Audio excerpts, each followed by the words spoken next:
নমস্কার বন্ধুরা, শুভ দুপুরের শুভেচ্ছা ভালোবাসা থাকলো সকল বন্ধুদের জন্য। কেমন আছেন আপনারা সবাই? আশা করি সবাই খুব ভালো আছেন। আমিও খুব ভালো আছি আপনাদের ভালোবাসাতে। আজকে দুপুরে কি কি রান্না হলো সেটাই দেখিয়ে নিই। এ দেখুন, এখানে ছিল গরম ভাত, আর এটা খেসারির শাক করেছিলাম বড়ি দিয়ে আর বেগুন দিয়ে।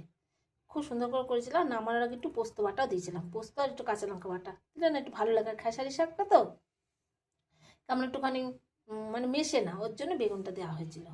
পেঁয়াজ কলি দিয়ে আলু দিয়ে ভাজা, আর এখানে ছিল পালং পনির। দেখুন কত সুন্দর হয়েছে। আর এইদিকে একটু আমিষ মানে আমিষ রান্না ছিল। এরকম ডিম করেছিলাম, হাঁসের ডিম আলু দিয়ে, সবার জন্য বাটিতে বাটিতে করে তুলে দিয়েছি।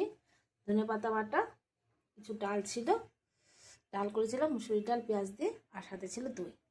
এই ছিল আজকে আমাদের দুপুরের রান্না। কেমন হলো রান্নাগুলো অবশ্য করেই আপনারা বলবেন। ভালো থাকবেন সবাই, খুব রাখি, টাটা বন্ধুরা।